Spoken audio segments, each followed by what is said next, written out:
Welcome everyone. My name is Marta Escobar. I am faculty in Chicano Studies. I'm the chair for the Educational Equity Committee at Cal State Northridge, and I am also the executive director for Project Rebound, which is a project on campus that works with formerly incarcerated folks. So thank you so much for being here, and thank you to all the panelists for being here and for the work that you do. In part, this is part of a longer series. We've had films showing for the past 3 weeks around the experiences of sterilization of women of color, building up to today's panel. So this comes from a sense of urgency to respond to what we're witnessing in many, many ways. And one is the news of the sterilizations that have been happening in Georgia's immigration detention centers, sterilizations of migrant women. And so how do we think about what's happening, right, in that situation? Also in terms of the sterilizations of women in prison, right? That had been happening up until 2010. And so how do we understand those occurrences, that happens to our communities, right? Communities of color. So that's where this comes from. This panel comes from a sense of urgency that we have to respond some way or another to that, and hopefully mobilize folks to take some action around these issues. And so we're going to show a 7-minute video. Cynthia Martinez, who's a doctoral student at UC Riverside, and she's been doing some amazing work around the criminalization of migrant women, especially in detention centers. She did research and put a video together. So I wanted to share that to provide some context. Some of you have been a part of the film series, and some of you have not. And so I think the video provides really good context for us to think about what's happening today. So I can't find the video now. I'm not a big tech person, so sorry about if it takes me a second.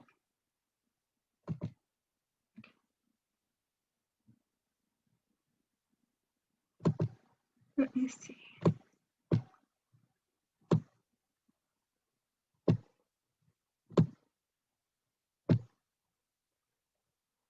It's not showing, it shows up on my,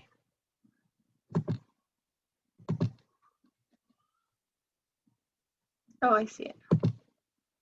It's,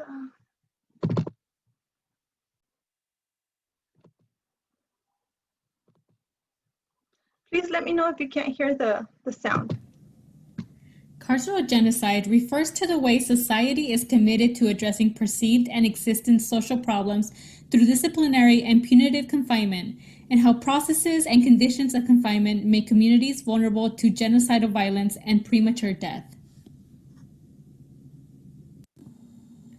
Carceral geographies extend beyond prisons and jails to encompass all spaces constructed to contain undesired bodies, including reservations, mental health institutions, immigration detention centers, national borders, and urban quote-unquote ghettos. Within the concept of carceral genocide, we draw from the United Nations definition of genocide, which, beyond killing members of a targeted group, includes imposing measures intended to prevent births from the group and forcibly transferring children of the group to another group. Thus, we mark the sterilization of women of color as a form of carceral genocide. State-sanctioned sterilization of people deemed unfit to reproduce took place between the early 1900s to the 1970s. It was part of the eugenics movement that maintained that science could be used to create the ideal race, which was popular up until the atrocities of Nazi Germany were commonly known. From 1907 to 1970, about 60,000 women were sterilized nationally in the United States. These sterilization laws targeted women who were deemed unfit to reproduce, those who were labeled as criminal, insane, and feeble-minded. In the 1927 Buck v. Bell decision, The federal Supreme Court upheld the state's sterilization practice as constitutional.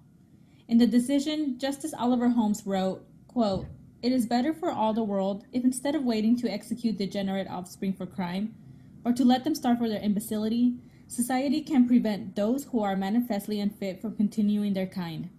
3 generations of imbeciles is enough." End quote.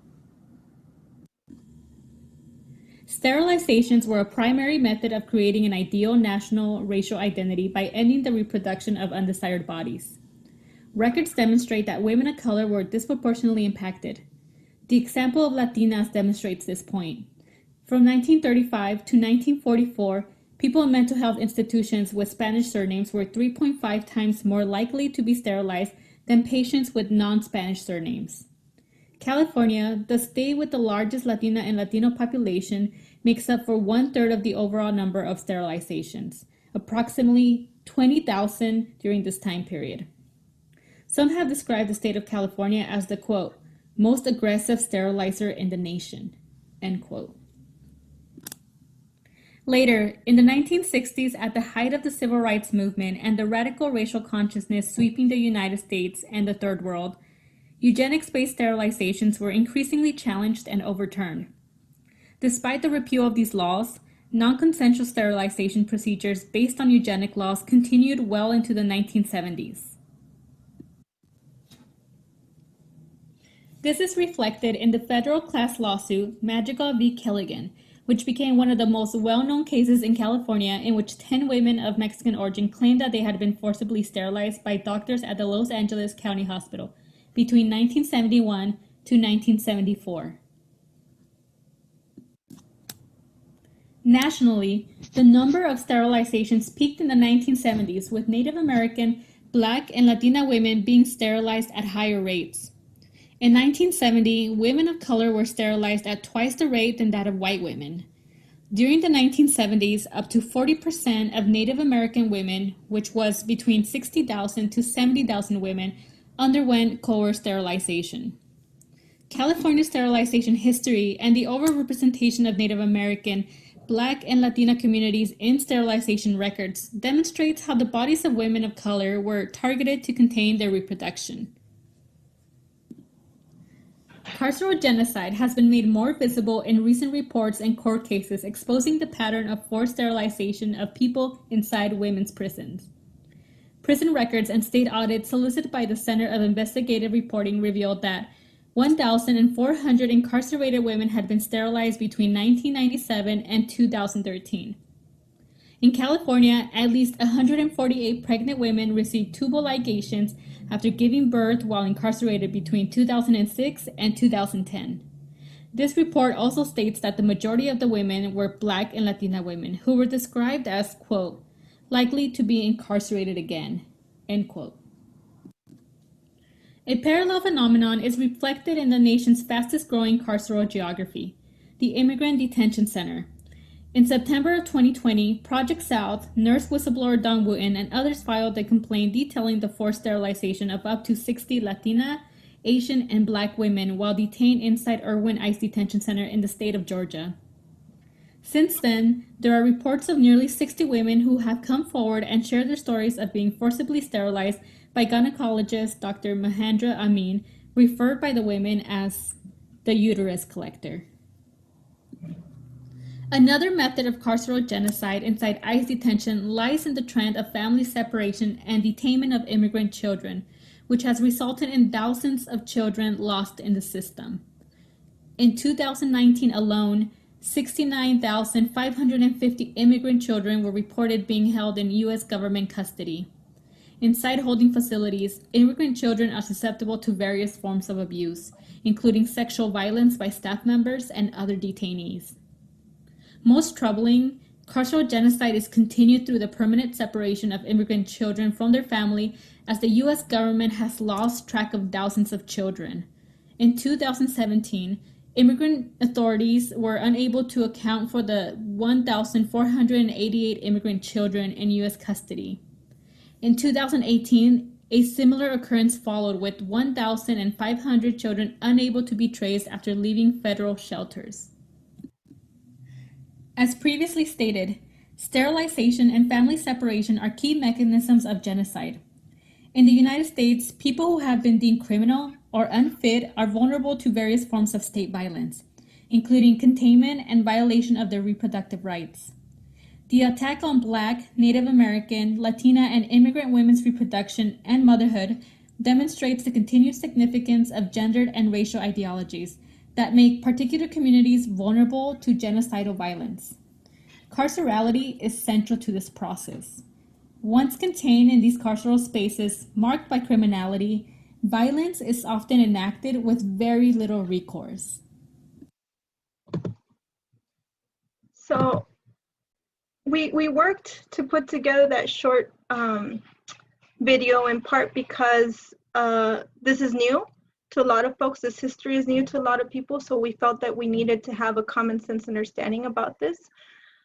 To understand that it's historical, that it has a long history. What we're seeing in immigration detention centers, what we've seen in prisons is not new. There's a long history to this. It's racialized history. It's politics being played upon the bodies of women of color, right? And so we wanted to bring that into the conversation. And to, in terms of California, to complicate it, because we think of ourselves as so liberal, right? And what we're seeing in this history is that California has enacted tremendous levels of violence, state violence against our communities, especially communities of color, poor communities of color. So with that, I'm gonna introduce Hanam, who she is going to be moderating the panel today. Hanam Shaikh, she is faculty in our Gender and Women's Studies department. She's also the chair for Civil Discourse and Social Change, which is an initiative on campus that works towards social justice in a number of ways, especially creating educational opportunities for our students. It's one of the spaces that enabled me to create community at CSUN when I first got here. So I'm very, very grateful for the work that Civil Discourse and Social Change continues to do. And she received her degree, her doctoral degree in Women's and Gender Studies from UCLA in 2009. Her work, her scholarship employs a transnational feminist framework to study the interactions between gender, religious agency, and geopolitics, and in the ongoing wars on terror with the focus on Pakistani Muslim communities. So with that, Hanam, if you can go ahead and moderate. Yeah. Welcome everyone. I am so happy to be here. Marta, thank you for doing the fantastic work that you do always on campus. And I'm really excited that you asked me to moderate because I got to see the film Belly of the Beast last night before sleeping. And then I was up till, I don't know what time. And so now I feel like I know some of the folks here. I'm like, wow, I met you last night, who were in the film. So I'm so excited. And what an important topic. We teach these in our classes in gender studies.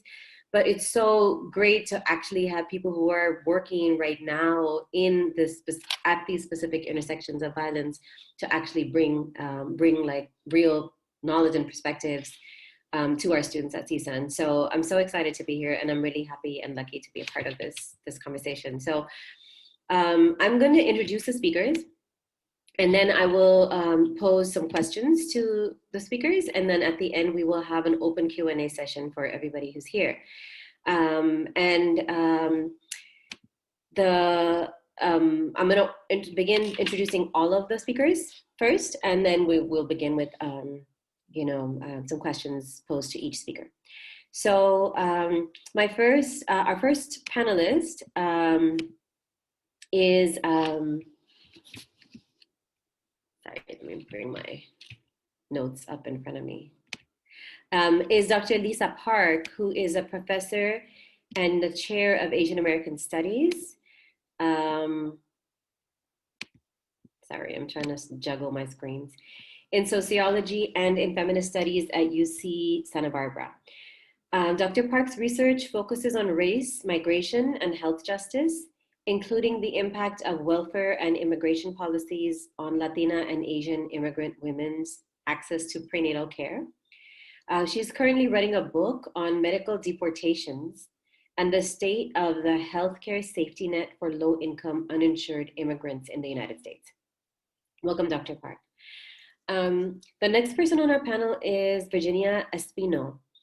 And Virginia Espino is an oral and public historian whose research focuses on health activism, motherhood, and the uses of public space. Her investigation into the history of coercive sterilizations at the Los Angeles USC Medical Center provided the impetus for the documentary film No Mas Bebes, for which she is a producer and lead historian. Our next speaker is Cynthia Chandler, who I met last night in a documentary film, Belly of the Beast. And Cynthia Chandler is a social entrepreneur, activist, academic, attorney, and one of the subjects of Belly of the Beast, the film. She has co-founded several innovative social justice organizations, including Critical Resistance and Justice Now, two early prison industrial complex abolitionist organizations. Cynthia maintains a legislative practice, contributing to key legislation aimed at shrinking imprisonment. She currently is the director of Bay Area Legal Incubator, where she is working to democratize the rule of law. Welcome, Cynthia. Our next panelist is Kelly Dillon, who I also know, but who doesn't know me because I saw her in a film last night.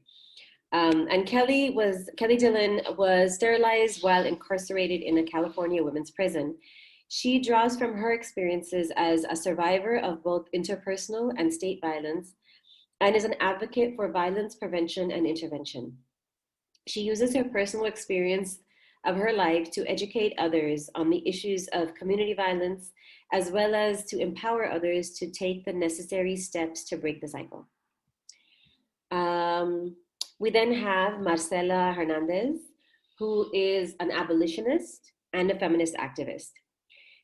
She's been working with various grassroots organizations for more than 10 years to advocate against criminalization, detention centers, and deportation. Part of her work has been organizing directly impacted community members and organizations to work collectively to stop deportations and to engage in advocacy against criminalization, police, ICE collaboration, and incarceration. Marcela is now part of the Detention Watch Network, leading the Communities Not Cages campaign in the West, and supports women detained in ICE detention centers nationally. And finally, last but not least, we have Alejandra Pablo, who is a social justice organizer, activist, and writer working at the intersection of immigration and reproductive justice. She worked as the Virginia Field Coordinator for the National Latina Institute for Reproductive Health, where she organizes to raise the voices of Latinas for policy changes at all levels of government. Alejandra herself has been targeted by ICE for deportation and is fighting for her freedom. She spent 2 years at the Eloy Detention Center in Southern Arizona, one of the worst detention centers in the country. After a long legal battle, Alejandra was released from detention. Since then, she has worked to advocate for human and civil rights, dedicating her life to organizing for immigrant rights and reproductive justice. Alejandra is currently organizing her own deportation defense campaign, which is called #KeepAleFree. Maybe we could post that information in the chat also. So the campaign is called #KeepAleFree in order to stay permanently with her community. I welcome all of you to our panel today. It's really an honor and a pleasure to have this group of people here for this conversation today. And the way we have it structured is Marta Escobar just came up with really thoughtful questions. I didn't really have to do much here, but came up with really thoughtful questions, and I will pose a question to each speaker. And you have approximately 10-ish minutes, to argue. Some questions have a second part to it, and then we'll move on to the next person and the next question. So I'll begin with Lisa Park. And my first question is that, I'm just trying to find my view to find where I can see Lisa's face, but I'll find you soon. You're somewhere in the squares. But a significant part of your work examines issues of motherhood. Would you provide some context to help us understand the sterilization experience of women of color, especially migrant women, Dr. Park?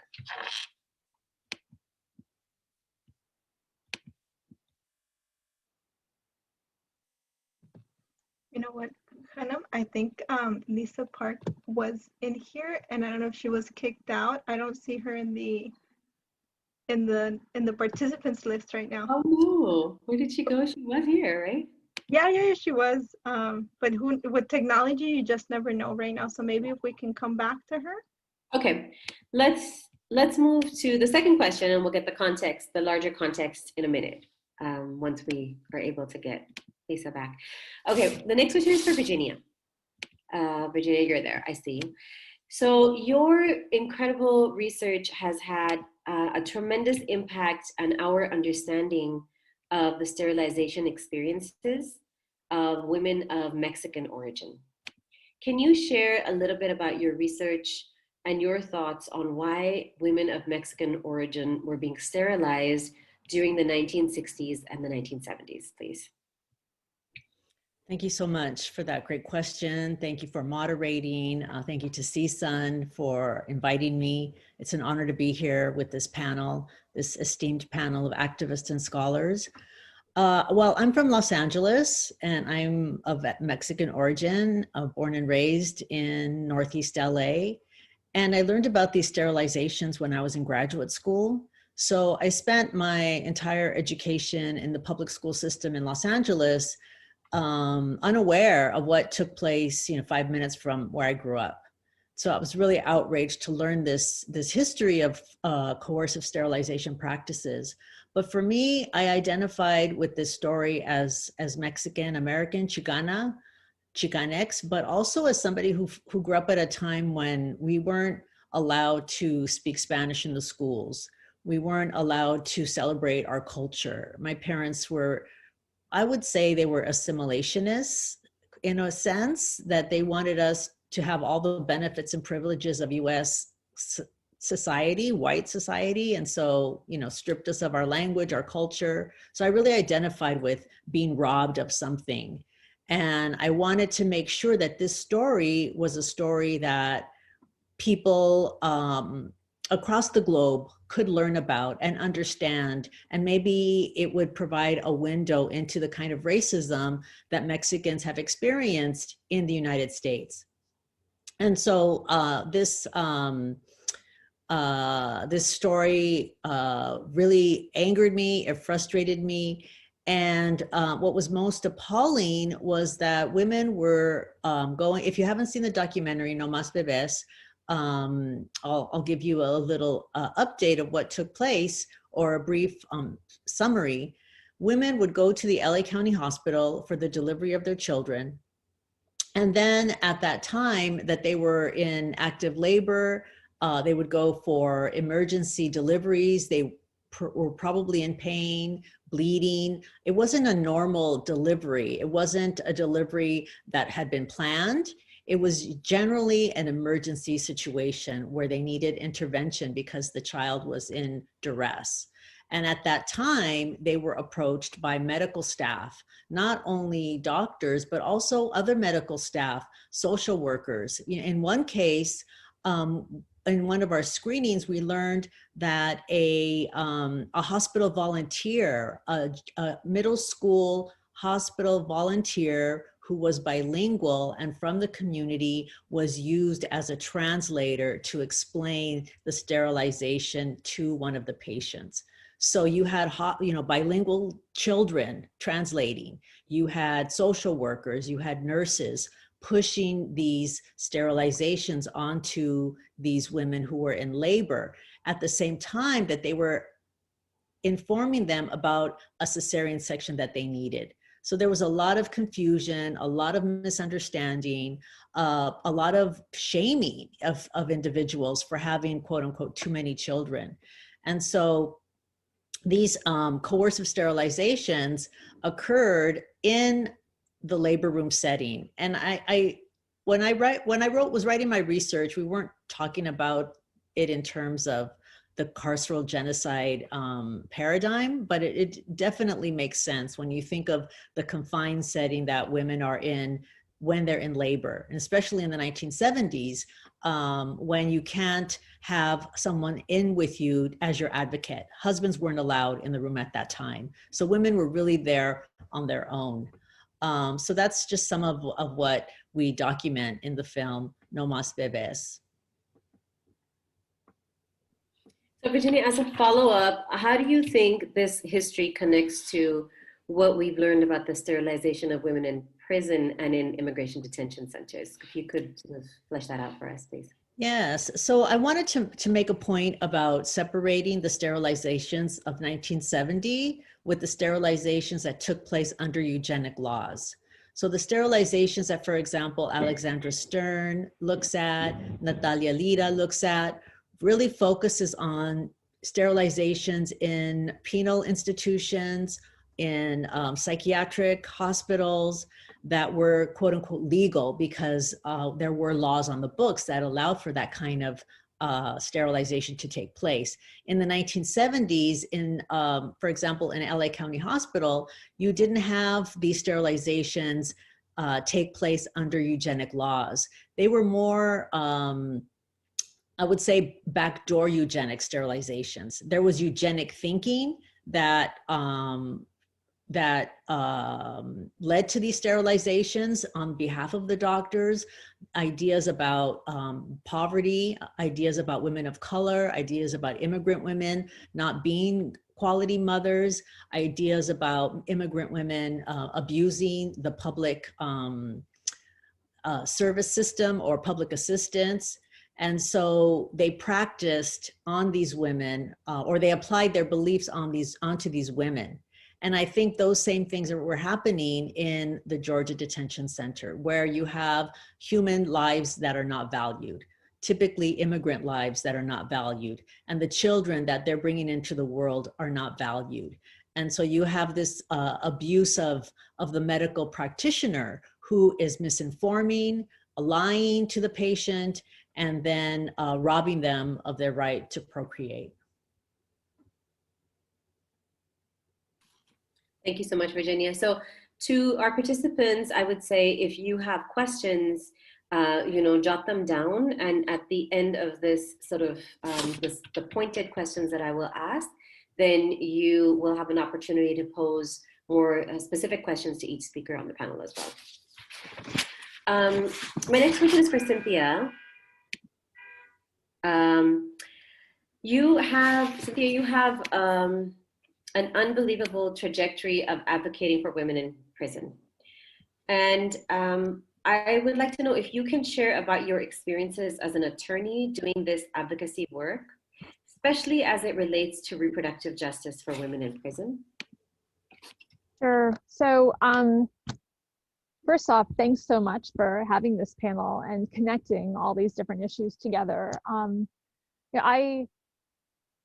For folks who haven't seen Valley of the Beast, it sort of tracks Kelly Dillon's and my effort to try to find justice, not just merely for Kelly, who survived sterilization abuse, but also really to expose a pattern of forced coerced sterilization in California's women's prisons, and specifically to connect that to broader eugenic abuses, as well as patterns of white supremacy. And Kelly and I met 20 years ago, approximately, and in a grotesque manner.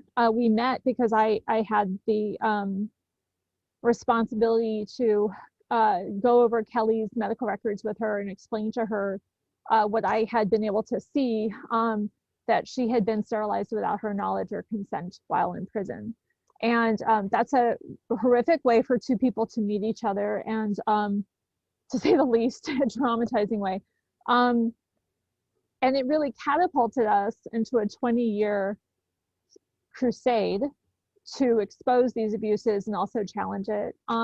But the reason Kelly had written into me and the organization I ran at that time, Justice Now, with problems that she was trying to figure out what was happening to her, what had happened to her, was because we had Justice Now, under my leadership, we had already started looking very closely at reproductive abuses inside California's women's prisons. And we had done that under the direction of our board, which was people in prison.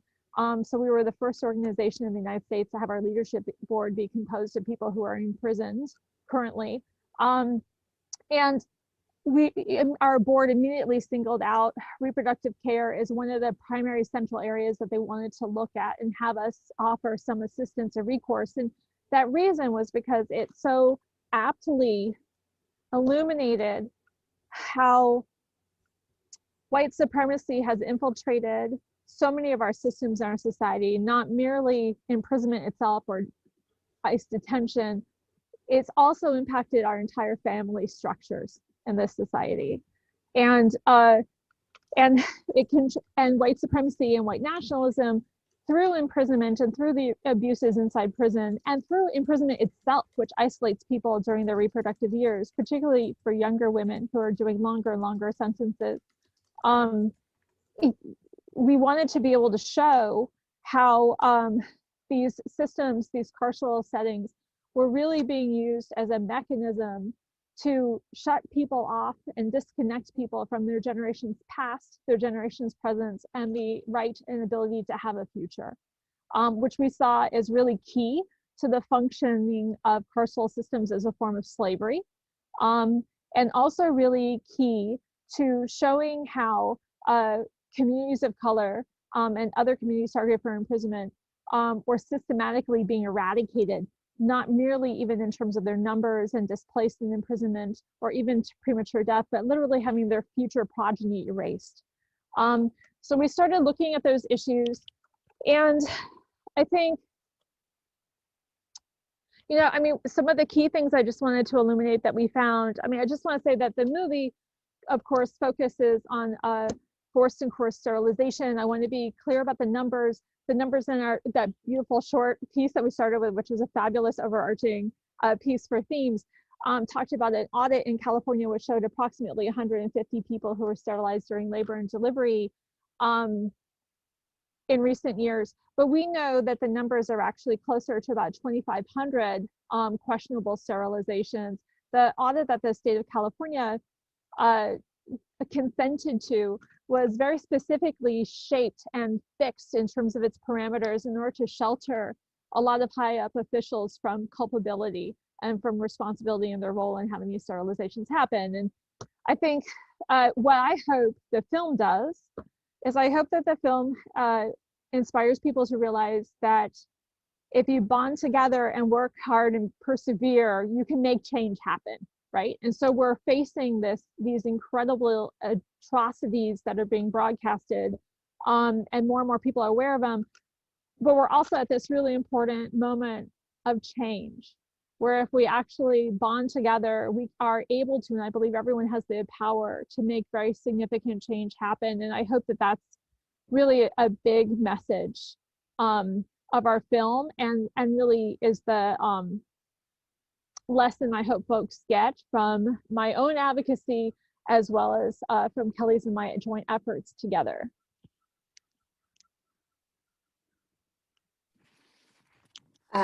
Thank you for that, for that response.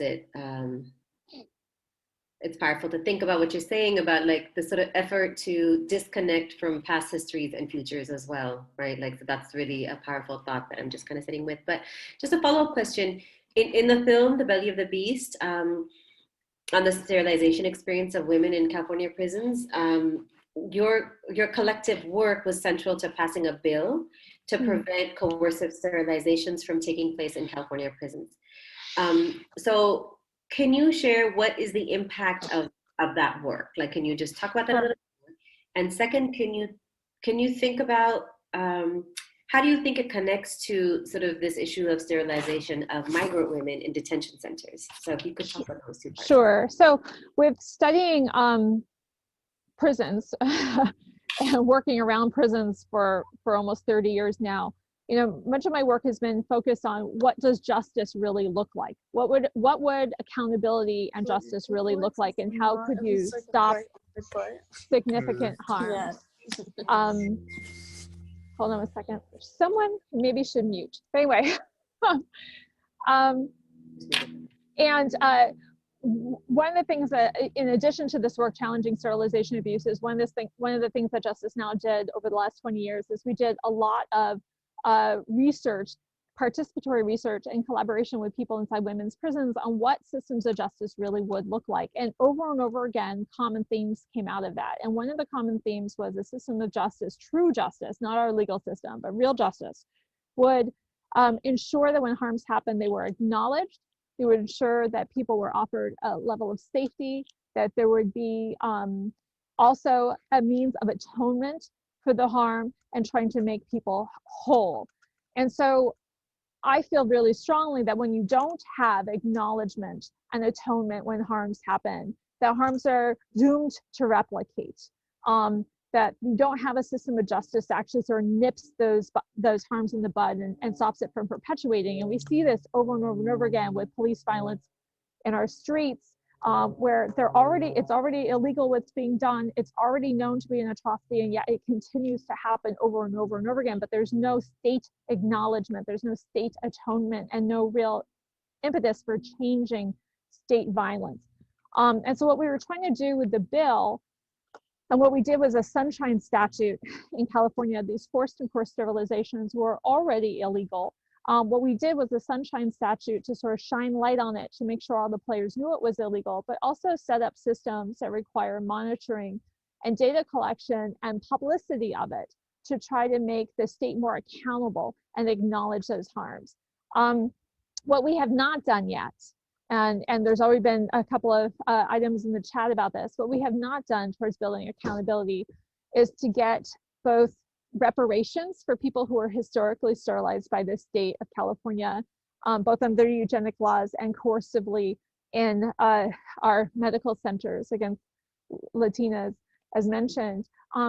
But we also certainly haven't even had an apology, a public apology, for people who are contemporaneously sterilized in California's women's prisons. We also, importantly, have not had the state required to notify people that it's sterilized in California. So many people like Kelly were sterilized during unrelated abdominal surgeries, where they would have no reason to know that they had been sterilized. People who were sterilized during labor and delivery, if it was during a C-section, they would have no reason to know that they were sterilized. We know that people sterilized in California's prisons during labor and delivery were disproportionately monolingual Spanish speakers, and no interpreters were used. Also, many of the imprisoned patients did not sign consent forms, or the doctors signed the forms instead. So we know many folks probably had no idea at all that they were sterilized. And so the state, if we are going to have justice, has to be held accountable to notify people and tell them that they were sterilized, as well as make a mechanism possible to get reparations. I put a link into the chat, and if you didn't see it or came on after it went up, if you go to bellyofthebeastfilm.com, you can sign a petition that will demand reparations, as well as demand the state notify people who were in fact sterilized. That's the first important step towards real accountability and atonement that hopefully will send enough of a message with bite that the state will be deterred in doing this again. And I think I'd just like to say, because there has not been that level of acknowledgement, and because even the word eugenics has been lost and people don't even know what it is frequently, it's no wonder that this abuse repeats itself. When I first heard Dawn Wooten, the nurse in Georgia, talk about the harms that she had witnessed inside the ICE detention center, it was uncanny how verbatim it was from the allegations that we heard inside California's women's prisons. I mean, it was almost like word for word the same stories. I have no doubt that this is happening in prisons and jails across the country and in other ICE detention centers. I know that is the case because I've had conversations with prison medical staff who are angry that we even had the Sunshine Statute in California because it's made it difficult for them to continue sterilizing people. And there are at least 15 other states that have admitted that they're sterilizing people in jails and prisons and not using any kind of special consent forms. We have no idea what the scale of this is, and we need to start with a model of accountability. So anyway, I would encourage you to sign the petition, again, at bellyofthebeastfilm.com. Get involved in demanding actual accountability. So hopefully we can have California be the first installment in a wave of accountability structures across our country to stop this form of state violence. Thank you so much, Cynthia. This was really fantastic. I'm definitely thinking about other programs to invite you to at CSUN for the future. And think about, what does justice look like? You know, what does justice look like? What do we want it to look like? What should we do about that? I will, if you don't mind reposting that link that you sent, Cynthia, because I can't cut and paste it. Sure. That'd be great. Just a quick thing, Lisa Park, unfortunately, her internet went out. So I don't know if she'll be able to join us. Maybe if it comes back in, she will. But if not, then, you know, we're just going to continue. And also, I think there's somebody who may not be muted. So make sure that you're muted, and I'm not able to mute you. If you're not muted, make sure that you keep yourself muted just to, you know, keep the audio clean. This leads directly into our next panelist, Kelly Dillon.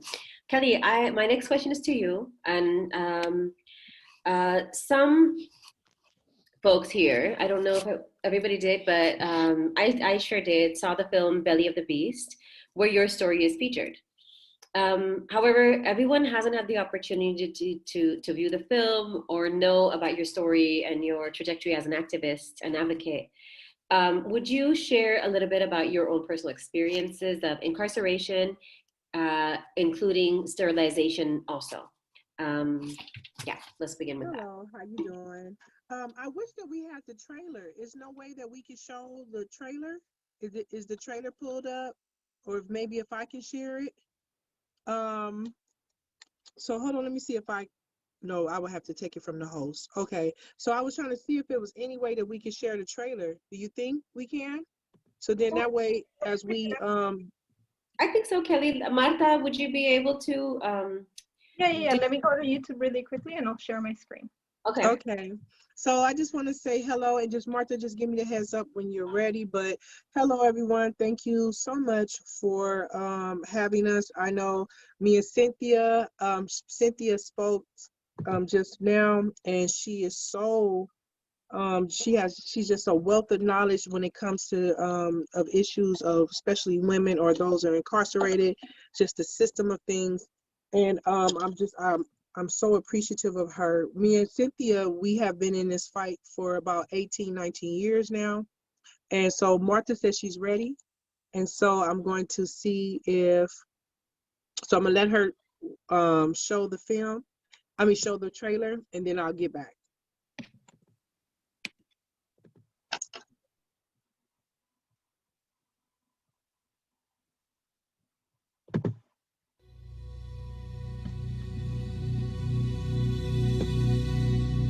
There is a culture of secrecy in California.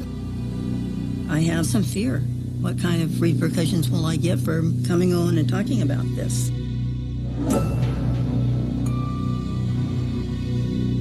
I've always been a fighter, but it wasn't truly birthed until I was in prison. He did a pelvic exam. He said I had a fibroid. I was told that I had cancer cells. When I came out, I felt like something was wrong. We were getting hundreds of letters about medical abuses every month. When was the first time a doctor told you that you may be missing your ovaries? No one ever told me that. I had been intentionally sterilized, and I had been lied to. The law prohibits sterilizing people in prison for the purpose of birth control, but they were doing it anyway. One of the challenges with this story is you ultimately have to get to intent. And then that's when the doctor said, well, that's cheaper than welfare. I was looking at these documents that was confirming as a Black woman, my life wasn't shit. What's going on?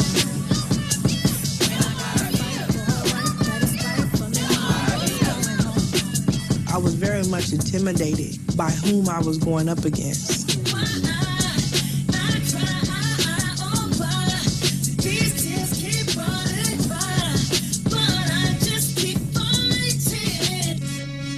The state has admitted that they have done these illegal surgeries, but we don't actually know who they did them on.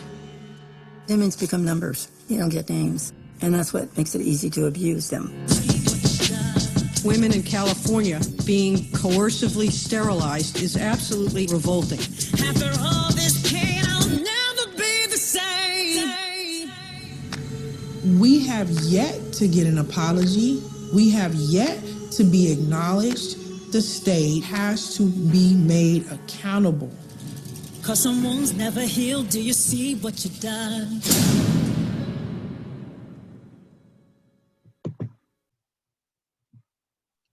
Thank you so much, Martha. Thank you so much for showing the trailer. So just to give a little background, I was incarcerated around the age of 19. I had 2 sons already. I was a teen mother. I was incarcerated for shooting and defending myself from my abuser, in which I was doing a 15-year sentence.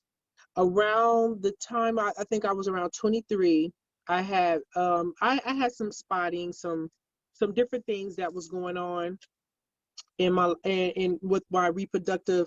I had some reproductive issues, right? Some menstrual cramps, different things like that. And so just like anyone else, you try to go to the gynecologist. But the setup in CCWF is that you have one gynecologist who is there and a specialist for over about 3,000 other women. And so it takes a minute to see him, but once you do, he's the only person that you rely on to either try to give you the best care or to diagnose you or whatever's going on. So around the age of 24, he diagnosed me with abnormal cervical cells. So, I'm been incarcerated since I'm 19. I don't know what abnormal cells is, but he tells me that it could be cancer. So of course any woman who hears that cancer in her ovaries or in her reproductive area, whatever is going on, breast, whatever, of course panic comes in. So I agreed to the procedure in which he suggested for me, which was a cone biopsy. He then told me that I may potentially have some cysts that may be a sign of endometriosis. So I consented to the removal of the cysts. And when after I came out of the surgery, I don't know, it just felt more serious. The surgery just felt more serious than what actually was told to me what happened. But like I said in the film, in which if you get ready to see the film, maybe after this, which is on PBS, independent film, you'll see that I said that I just felt different. But I think that was a spiritual thing more so than a conscious physical of me just knowing, just feeling a sense of loss when I came out the surgery. So it took me about 6 months of trying to write inmate complaint forms and different things like that, in which I was not receiving any kind of help. And I was being told that I was a hypochondriac. I was being told that that I was, just getting on their nerves or whatever. And then that's when someone told me about Cynthia Chandler and the work she was doing with some of the other chronically diagnosed patients. And from there, I wrote to Justice Now, as she says, and she's shared earlier. And from that meeting, it took us about a total, between me and being with Cynthia, it took us about another 9 months before I was able to receive my documentation. of what happened to me in surgery. And from there, it took an outside physician and expert to actually read the records that I gave to Cynthia, to then tell Cynthia that I had been sterilized, and the procedure that was performed on me was that of a sterilization. And so, and then that's when me and Cynthia met, and then from there our work began. I said in the film, and you can see in the trailer, that I said that I did not start off as an advocate of just women's justice and women's rights and reproductive rights or anything else like that. But what happened for me was I started off fighting for me, trying to gain some type of justice for myself within this system that that had just raped me. I just felt like that I had felt like that had violated me, that had stole the most precious part of me. And so and that's where the fight began. So I'm gonna stop right there just so you can ask the questions, and then we can move on from there.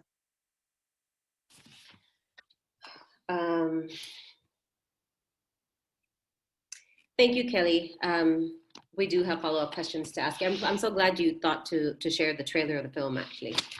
We'll wait till the later part to ask you some more questions, because I have follow-up questions too. Is it true that Lisa was able to rejoin? I see your name in the participants, unless there's two Lisas here. Oh, yes, I'm sorry, my internet connection is horrible, and then the whole neighborhood is going in and out. So I apologize, but I am back and I'm listening. Thank you. You know, but since you're in right now, and who knows, you could drop anytime. Let's just go ahead and give you a moment to speak now. And if you drop, we'll just understand. So I'm just gonna ask you. We had you at the outset. But you know, anytime is good too. And my question to you was that there's a significant part of your work that examines issues of motherhood. Can you provide some context to our audience to help us understand the sterilization experiences of women of color, particularly migrant women? Thank you, and I'm honored to do so.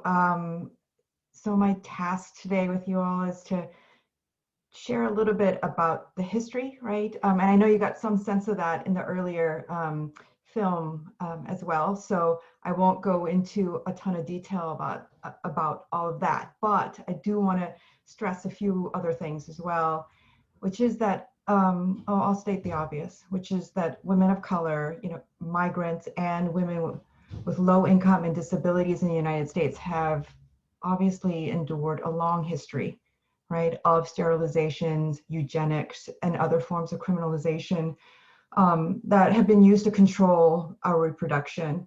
And I think as shocking as each of these cases, you know, of carceral genocide, how shocking they are, it's also the case that there have been so many more before it, right? That involuntary sterilizations of particular groups of women who are deemed unfit to reproduce have had a long history, right, in the United States.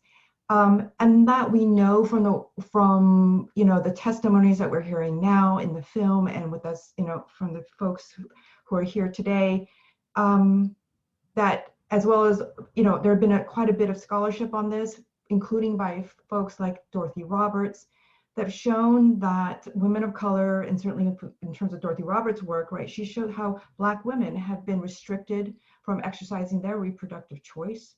You know, and that goes far back, right? Starting with certainly in the slave era, to the sterilization of Black women during the 1920s and into the 1930s, and then all the way into the 1980s, right? We saw the targeted distribution of Norplant in Black communities, and I think one of the things that is important for us to think about, right? That certainly comes to my mind is, how could this still be happening, right? I think in some ways, the shocking fact, it feels shocking. These stories feel shocking because it feels like there's something that should have happened perhaps in the past, right, with the eugenics movement in the 1920s or something like that. But the fact that you could have these kinds of seemingly abhorrent acts of carceral genocide that could exist in contemporary US society, I think that's where we seem to be surprised, right? But I think when you look at the reality of these kinds of state violations, right, and state violence against women of color, that we have to critique the United States for what it is rather than what it purports to be, right? That we know, for instance, that many federal agencies and large foundations in the United States view population control as one of the pillars of national and corporate security. That for decades after the height of the eugenics movement in the 1920s, we know that organizations like the Ford Foundation, the Rockefeller Population Council, and other major institutions, right, that were both governmental and NGOs, had begun to fund research in US universities on the tried to link population with political stability. We saw that in the 1950s. And then we also saw funding from the federal government for population studies that came in the 1960s, right? So we saw how US international food aid programs became one of the key players in supporting family planning in the global South. By the 1990s, we saw the US Agency for International Development, which is USAID, become the world's largest funder of population control initiatives in the global South. And this is particularly troubling for a lot of women's rights activists around the world who recall that USAID has had a very long and troubling history of sterilization policies. And in fact, we know, for instance, that in 1977, R.T. Ravenholt of USAID had announced that the agency's plan was to sterilize a quarter of the world's women, right? He had stated, quote, population control is necessary to maintain the normal operation of US commercial interests around the world. And I think that, this quote to me is, first of all, chilling, but also brazenly honest, right? And I think that one of the key terms that comes out of that quote is the term normal, right? This is normal operating procedure. And that is something that we need to come to grips with. So despite the kinds of legislative gains that we have seen in civil rights, human rights, the US is no exception. And these narratives are telling us a really important story, that the population control of women of color has never ended. And the carceral genocide of those deemed burdensome to our society is ongoing. That we know that population control did not end with the formal eugenics movement. Instead, it dispersed into different directions, and it followed a very racist and racial logic of which populations to control and why. Which really, I think I want to then focus on another part of that chilling quote, right, which is about US commercial interests, right? And I think that that's another central factor here of trying to figure out why or how these violations or state violence, acts of state violence can exist today, right? That it actually has a function, right? That there is a purpose behind it. And we see this in the case of immigrant women, I think, and we can see it as well as others, right? And of course, we know that the vast majority of women or immigrant women today in the United States are from Latin America and Asia. And we can see a particular kind of dilemma that's happening, right? When these particular women, when immigrant women become pregnant. What makes women's labor attractive in the global economy today is their D value, right? Meaning low cost on the basis of their gender. So when an immigrant woman uses her body for her own reproductive purposes, she's viewed as an irrational worker and punished for doing so. So the bodily control that's necessary for the kind of rationality and self-discipline that we hear so much about that's associated, right, with sort of modern workers, right, are denied to pregnant immigrant women workers. So we have this kind of global capitalist logic that designates having babies and other forms of self and familial caretaking by immigrant women of color as basically inefficient, right? And so that what's happening then is that for low-income women of color, having babies becomes irrational and indicative of a lack of control, right? It becomes basically a burdensome act by individuals who are already deemed to be in debt to a nation that allowed for their presence. So we see how then a narrative of burden is a powerful tool that has been used to destabilize and marginalize communities of color. It functions to obscure how central, or the language that we're using these days, right, essential, right, we are to the functioning of everyday life. And it allows for a wide range of racialized domination. And here we would use a lot of different examples, and certainly we can see it in the work of Saidiya Hartman, right? In her important work, she shows how the lived reality of freedom after emancipation was fundamentally diminished as the United States required newly freed slaves to repay their quote unquote emancipators as racially and economically indebted subjects that then who then were entangled, right, in a coordinated system of both exploitative labor contracts and criminal codes. So what happens then is that those who are quote unquote liberated, right, were forced into subsequently, right, into conditions of indebtedness. And apparently the experience of freedom is one of unending gratitude, right? That's then extended into subsequent generations. You can also see this sort of this narrative indebtedness, right, and the cycle that it creates imposed on migration or on immigrants. So we can see this in the work of Mimi Nguyen, right, where she describes how freedom is presented as a gift, right, that is both precious and poisonous for those who are made into refugees by the US war in Vietnam.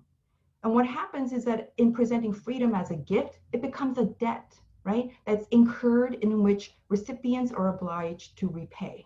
However, she describes it as poisonous, right, as its poison is derived from the vast inequality of this contractual relationship, entered into not out of choice, there is no consent here, and it never ends, right? So in this way, refugees are deemed rescued by the very forces that created the circumstances for their migration, right? And for this, refugees are expected to be forever grateful. So what happens is that in this calculation, migrants already owe an immeasurable debt upon arrival, and their very life exists in debt to the US, and pregnancies and caretaking of one's own children, particularly of children who are devalued as racial minorities prior to even their birth, are a distraction for US commercial interests. They shift from being surplus labor to pure burden as their potential contribution to capital diminishes. So then the cost of being human, right? This is the basic sort of things that we do, as part of our life, right? Our life making of love, of aging, right? These kinds of things that are part of normal human life, right? Including giving birth, right? And having children are not afforded to those who are considered to be surplus, right? Whose existence is allowed really primarily to care for others, right? To provide essential support, as we're calling it, right? To others in part as part of larger capitalist institutions. Nor are they allowed the rights of others, right? Until their debts are paid in full, which is, of course, a fix, right? It's an impossibility. So instead, migrants become marked as irresponsible and irrational because they need care themselves. So in this way, the perceived debt of women of color actually functions to benefit the nation. The perception of dependency, their indebtedness, is actually very useful in not only contributing to capital as expendable and exploitable labor, but also in serving as the cause of problems created by capitalism itself.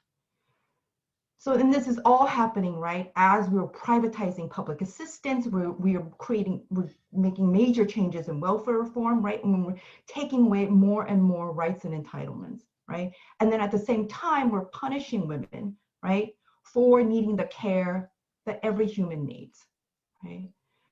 And I think, and I'll just end here by saying that, by quoting Angela Davis, right? She wrote this beautiful essay in 1982 called Racism, Birth Control, and Reproductive Rights. And she, in that essay, questioned the ostensible universalism of what we mean when we say the words human, what we mean when we say the word rights, and what we mean when we say the word life in the United States. And when I reread that essay, it reminded me that how important it is that we continue to do what Davis has done before us. So I'm going to pause here. Thank you.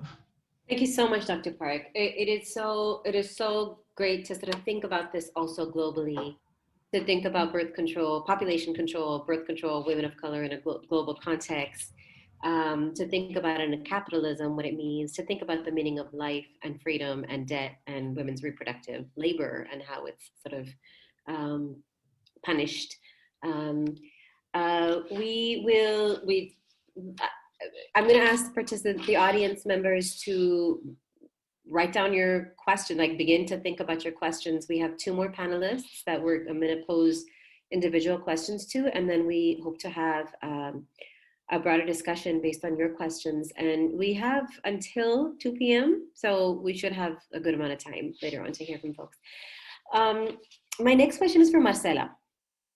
And Marcela, you are an immigrant rights activist who does significant work in relation to reproductive justice.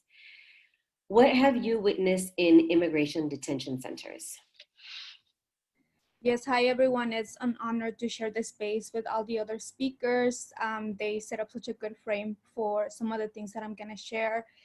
And yes, just a little bit more about myself. I am an immigrant from Mexico, and unfortunately my family has been impacted by borders, by policing, by incarceration, both through the criminal punishment system and the immigration system, by deportation and by family separation, which is, one of the reasons I'm really dedicated to this work. And currently I'm an organizer with Detention Watch Network. We are a national network of more than 120 community advocacy and legal organizations, really building power through collective advocacy, grassroots organizing, and strategic communication to abolish the immigrant detention system in the US. And we really see this as our contribution to the bigger abolitionist movement and as part of the struggles against racism, xenophobia, and the different forms of oppression that exists. For us, we really envision a world where everyone can live and move freely, and also all of this is connected to reproductive justice, because just reading the definition of, Sister Song of what is reproductive justice, which is, bodily autonomy, the right to have children or not to have children, to parent the children, we have in a safe and sustainable community. Our immigration system and the immigrant incarceration system, they all violate, right, reproductive justice. So I really want to focus on 3 main points today. One, a little bit more on the overview of the immigrant detention system in the US, an overview of the reproductive justice abuses and other abuses we have witnessed and recorded in immigrant detention centers, and also an overview of the powerful organizing that's taking place by people inside of detention and by community organizations outside. So just, one of the main points that I also want to make is, right, immigration detention is inhumane, unnecessarily, and should be abolished. So I think for us, like, that is our main purpose. And just an overview of the immigration incarceration system in the US, we do see the connection. This is part of the prison industrial complex. And in the US, there's more than 200 immigrant jails run by ICE. And this is Immigration, Customs, and Enforcement. So this is not counting a lot of the jails that are also run by Border Patrol or US Marshals. We focus more on the ICE facilities and connect with other partners around the other facilities. There's a capacity to detain 55,000 people a day. And this has been the highest that we have seen in years under the Trump administration. And as we know, right, there's people that come in and out of immigrant jails. So we have recorded up to 500,000 people that have been detained in these ICE facilities a year, and that's in 2019. And also just to share, for the immigrant detention system, 81% of it is run by private corporations. So there's definitely that capitalist, thing that, to look at, even though for us, the public and private, they're as bad. And unfortunately, this fiscal year of 2020 has been the deadliest in the 15 years of immigration detention, with more than 21 deaths recorded inside of ICE facilities. So as we know, the US is the world's leading incarcerator. And when the U.S. was expanding prisons in the 80s and 90s, this is also when we saw the detention of immigrants to also begin to take shape and to immaculate the incarceration system that the U.S. had been building. And also just to note that this detention system is also very rooted on anti-Blackness. It was in the 1980s when thousands of Cuban and Haitian refugees were arriving to Florida's shore that we saw a lot of new openings of detention facilities, and immigration policy also began to immaculate the criminal justice system. So in the late 80s, when we see the height of the war on drugs, so all of it, right, is interconnected. And also many of you might know that in the 80s, that's where we also are having seen a lot of the US intervention in Latin America that has been causing displacement right till now. And there's continuous US intervention and imperialism that's causing a lot of this displacement right now and historically. So for us at Detention Watch Network, we have two main campaigns. One of them is Communities Not Cages. So like it says, we are fighting for the rights of our communities and not to have cages in our communities. So a lot of our members were the ones that were responding to what's been happening at the Irwin Detention Center in Georgia. So really a lot of our members are the ones that are on the ground organizing to shut down this detention center, to demand that everybody's freed from detention right now, especially under COVID. So some of the organizations that have been really holding it down in Georgia have been Project South, GLAR, Georgia Detention Watch, South Georgia Immigrant Support Network. So really encourage folks to follow those organizations on social media to get up-to-date calls to action and just updates on what's happening on the ground.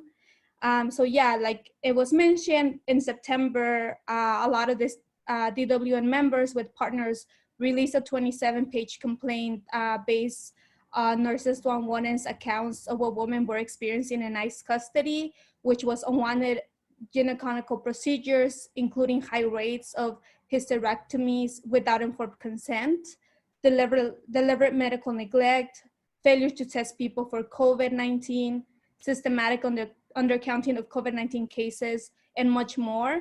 And unfortunately, like the other panelists say, this is not an exception. We have seen this for years, right? And we continue to see all of these abuses taking place inside of immigrant detention.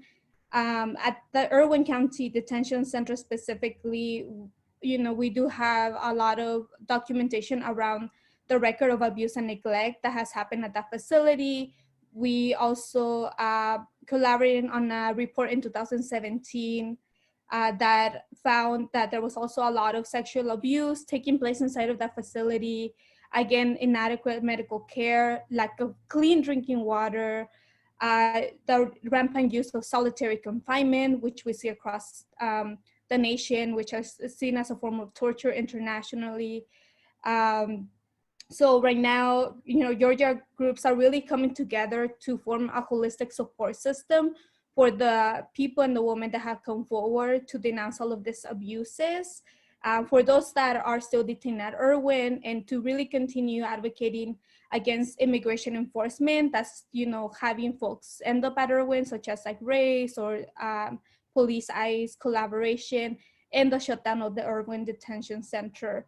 And unfortunately, we saw, right, that as a lot of these women spoke, which again were, Black women, Asian women, Latinx women, ICE has been known to retaliate against anybody that speaks up against them, folks that are organizing inside of detention or activists outside of detention.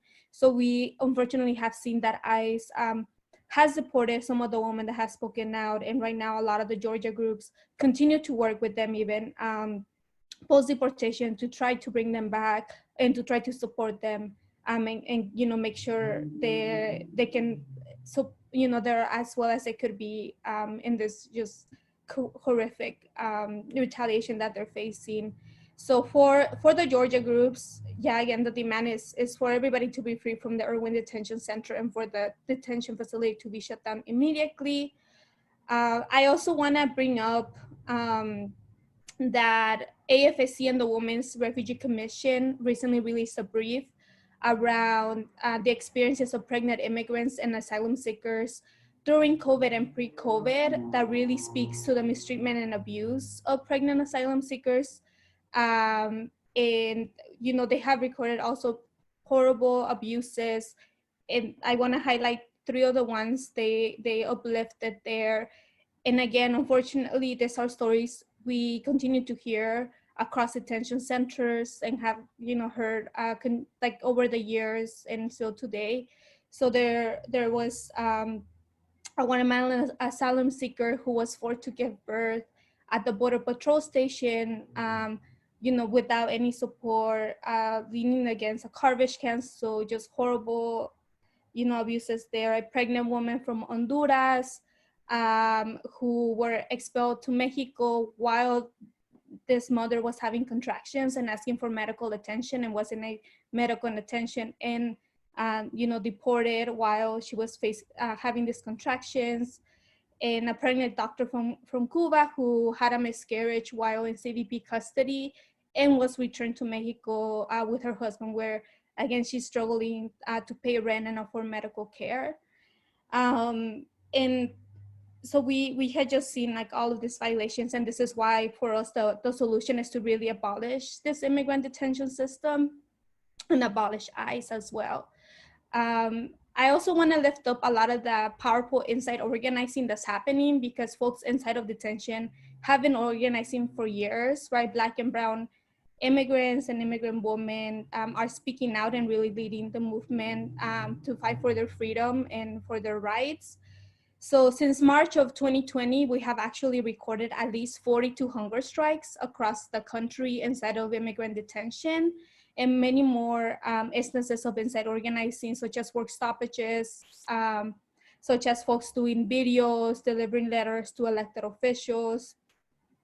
And so while people are speaking now and protesting against their incarceration, again, we have unfortunately seen them being targeted for retaliation and being put in solitary confinement, force feeding, abusive treatment, being transferred to other detention centers, being deported. And, you know, this under COVID, it has just been even more horrible, which is why we have been calling for Free Them All currently and for the shutdown of all of these detention centers. Also, just to give more context to folks here in California, I'm based out of California. In California, there is approximately 4,000 immigrants that could be space for 4,000 immigrants to be detained at 5 different facilities, and 4 of them are privately run. The closest one to the LA area, which many of you might have heard of, is Adelanto. So I'm really involved with the Shutdown Adelanto coalition where we're fighting, again, to shut down the facility. Right now, we have a demand to free them all from the facility. And even if California, we passed a bill to not allow any more private detention, and a few years back to not allow any more public immigrant detention, private corporations and ICE have found a way to circumvent that law. And before the law came into effect this year, they were able to put out a contract for another facility next to expand Adelanto, which was actually a facility that had been a prison before and was emptied out. So there we see, right, the connections, and we have been fighting against this expansion for this whole year. So we've been able to push against this expansion. We are continuing to push against it. Unfortunately, again, ICE and the private corporations are trying to find loopholes around everything that we've been doing. So yeah, I think for me, I just really encourage all of you to get engaged. There's many ways of getting engaged, from signing the petition to shut down the Irwin Detention Center, to following all of these great organizations that are doing a lot of the work in Georgia and also in California, like the Dignity Not Detention Coalition.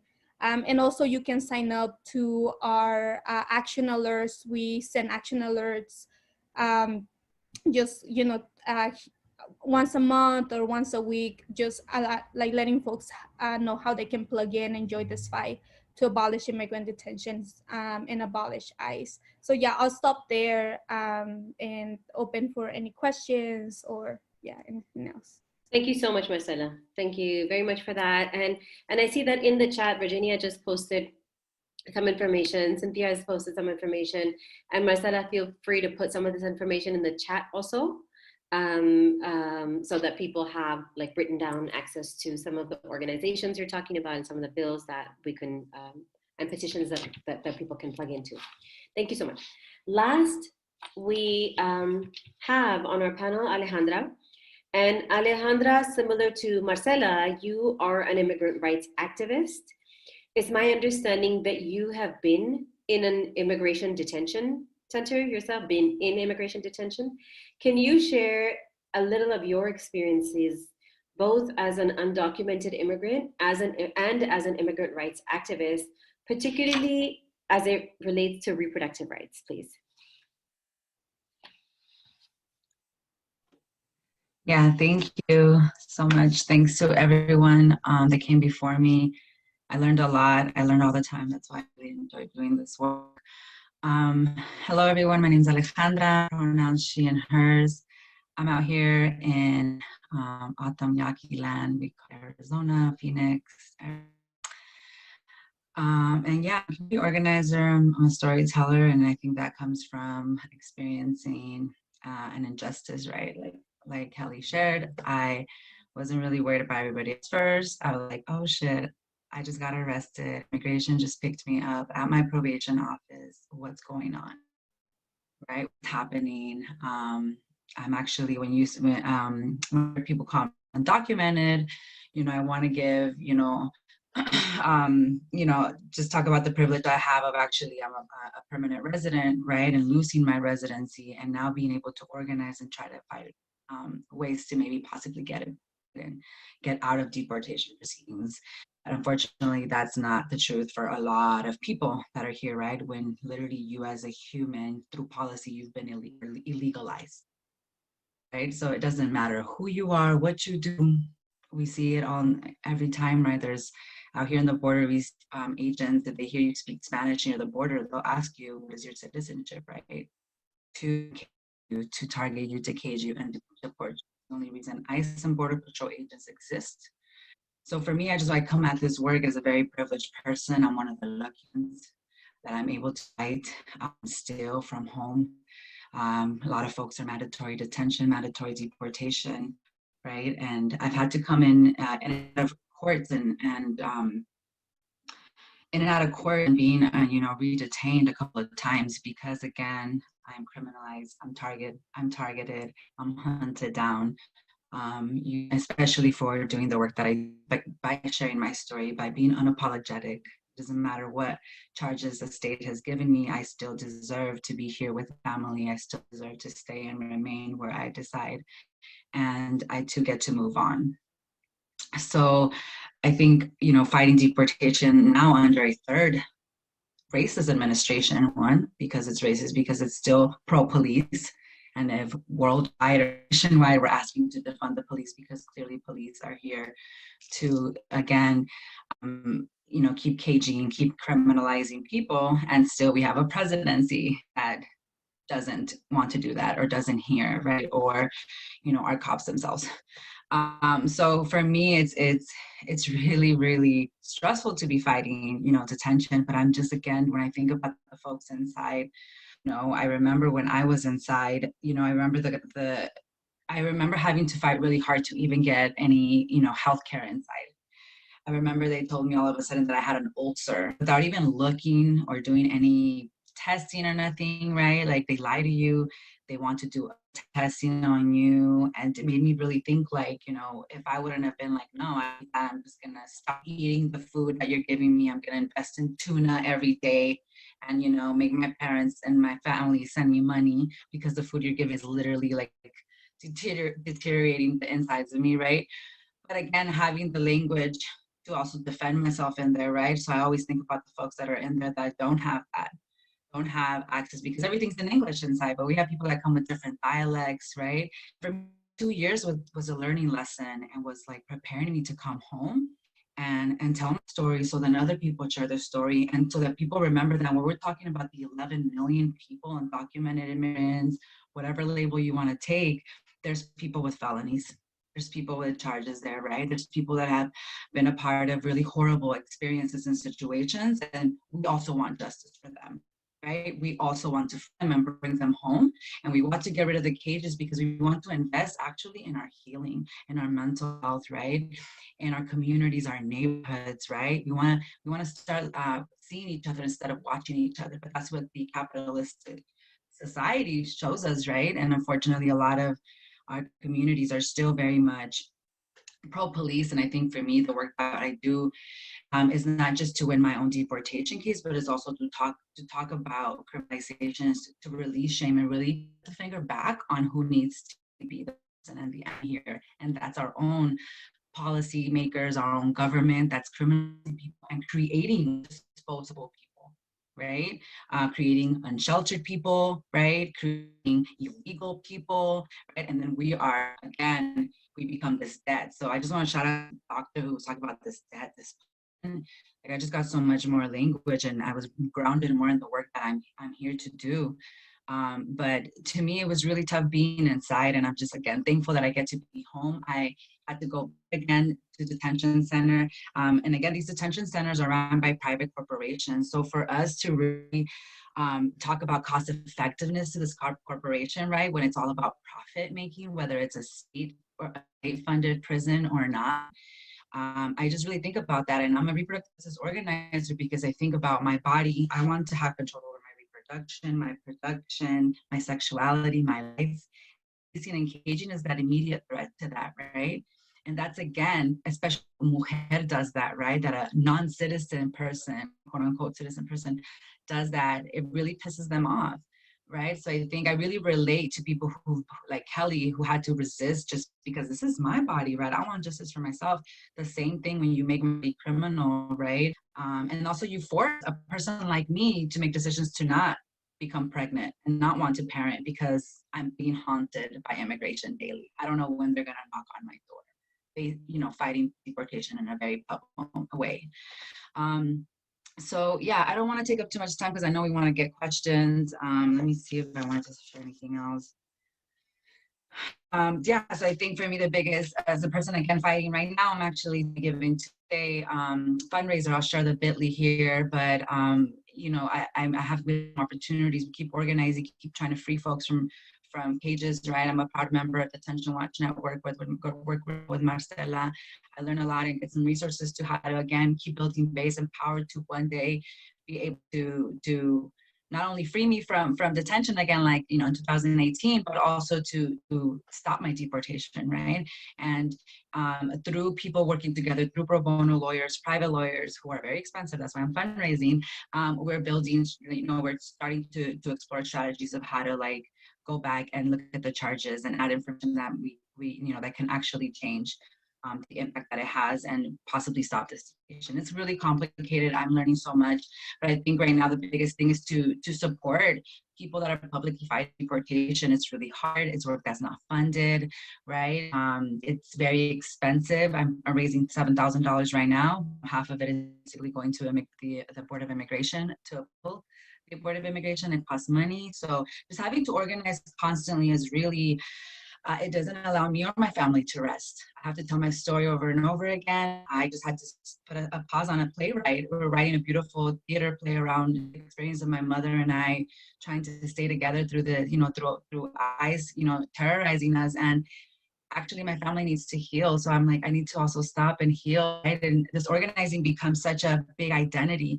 So I think the work that y'all are doing and to talk about this and to bring us in, obviously if people have been inside is super important because we can't do this work alone, and we got to keep sharing these stories and we got to talk about abolishing ICE. So if there's an opportunity for you to really get together with organizing community to abolish ICE or to fund police at your local, that's what's really, really important. That way it can flourish up, right? All these abolitionists start growing into these places of policy making, and I think that's the way we're going to be able to deconstruct and break down the machine of incarceration and deportation. And I'm just, again, honored to be here.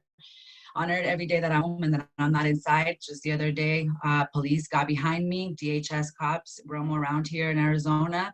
It was a regular cop, then started like just, you know, so, and this terror out lurking, and we got to get rid of them. There's no other alternative. When we was funding the police, that's on the route to abolishing the entire system.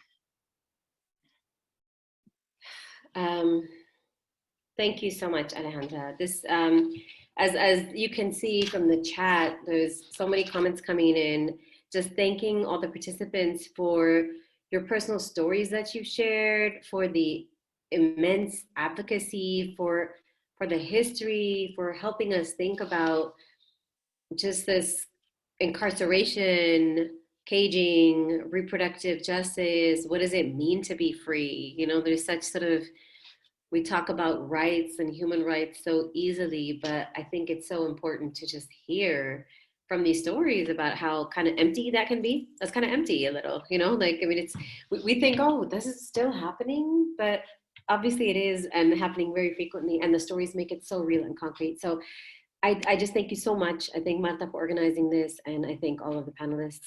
I'm going to open it up to our participants. I think people are anxious to ask questions. So like I said, please feel free to raise your hand with the little blue hand function. And if you'd like to speak your question, then just feel free to raise your hand. If you don't feel like speaking your question, you can type your question in, and I'll collect the questions and present them to the speakers. So we have about 27 more minutes left, and I see that there is already a hand up by Cynthia Martinez. Cynthia, did you want to go ahead and unmute yourself and speak your question?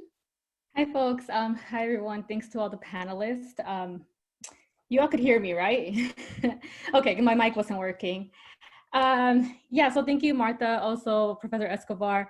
I had the honor to also work on organizing this and put that video together.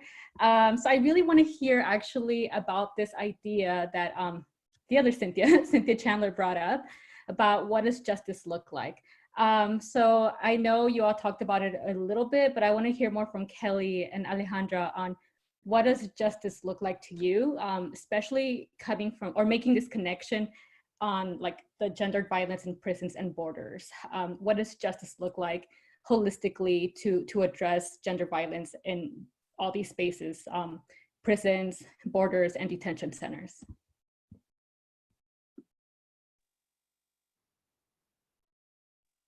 I know that you initially asked Cynthia for that question.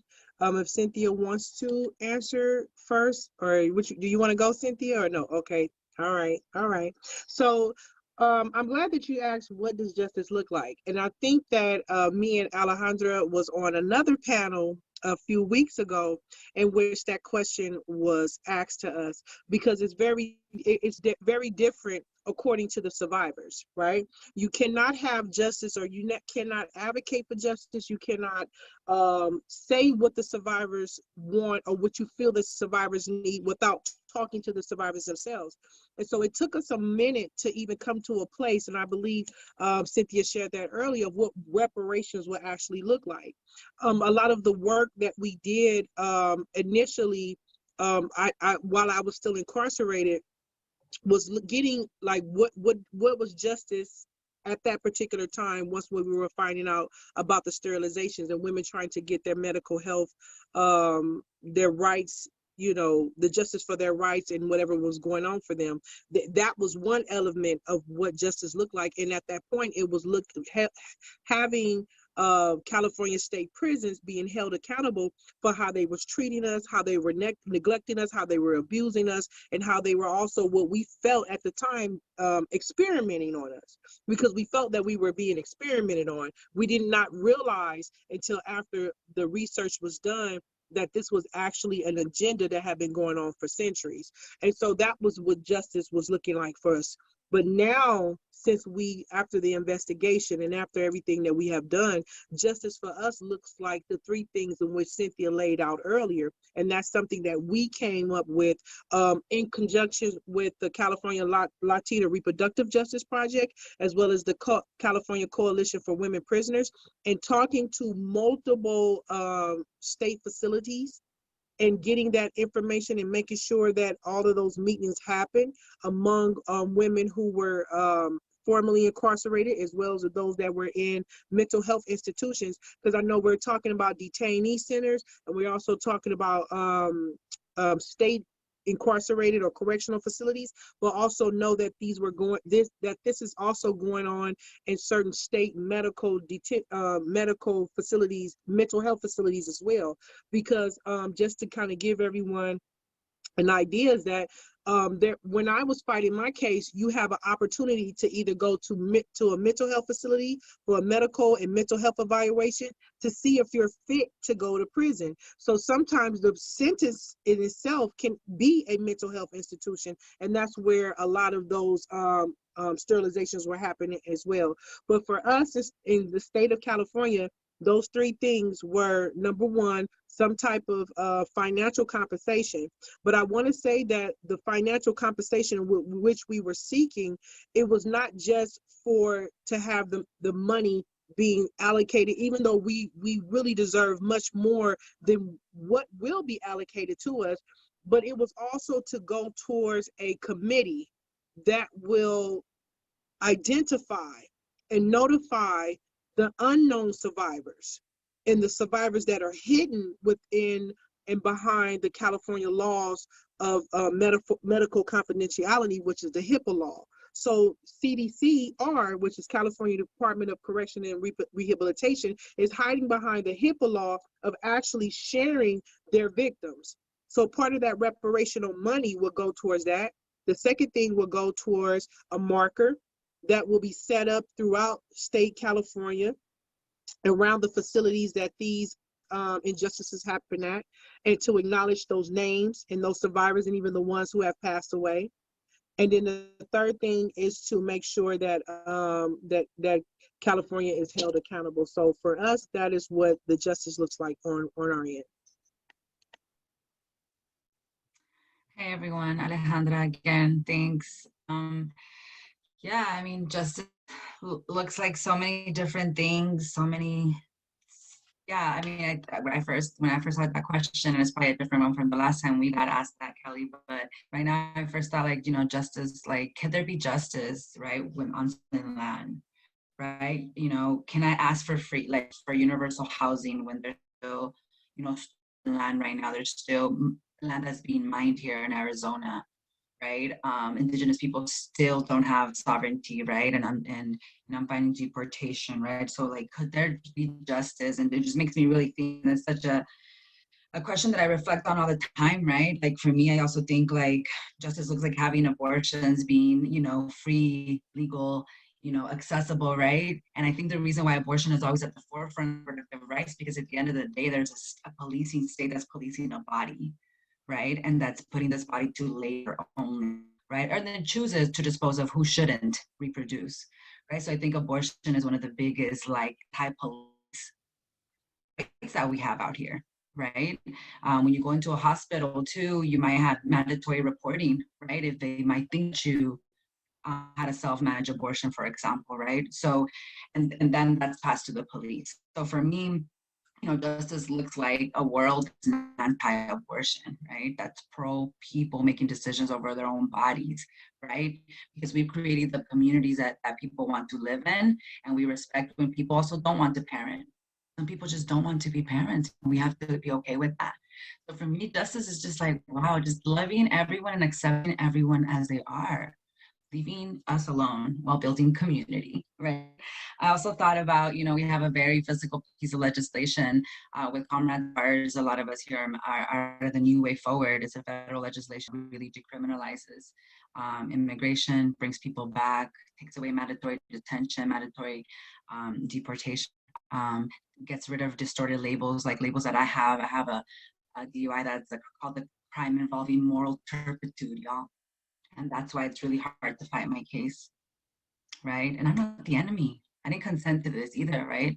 So I think that's a very feasible thing. Call your congressman, ask them about that. Do they know about the new way forward? That's something that we're also, even ourselves, talking about even expanding more under this administration, because it's so blatantly anti-police and anti-getting rid of the camps, right? We let me remind folks there is still a refugee camp at the border of Mexico and the, right? People living in tents, coming here for their legal right to seek asylum.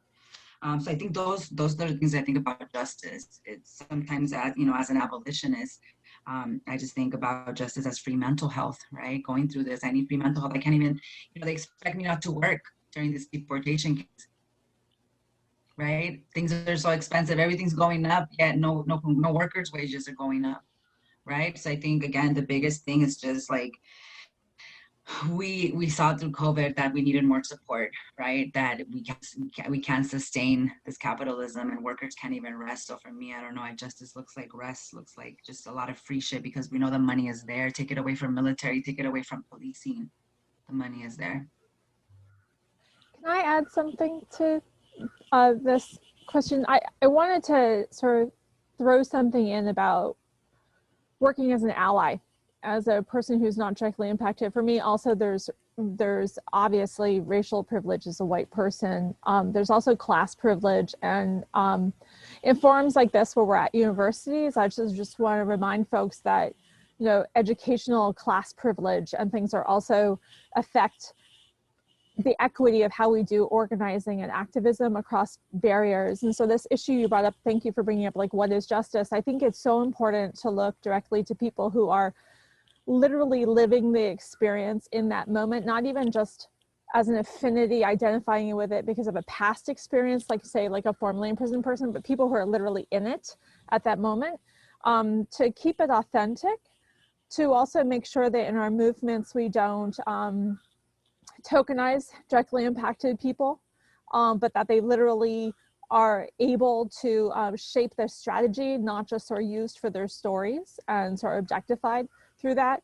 And I also want to point out that there's very serious safety issues when you're talking about people in total institutions, like detention, like prisons, like jails, and frankly, like many of the other carceral settings set up in the framework at the beginning, right? Ghettoized and otherwise, carceral settings. Like if you're an ally and you're not actually living it, you don't even know what level of jeopardy you're putting people in if you're not letting people who are in it truly direct this strategy.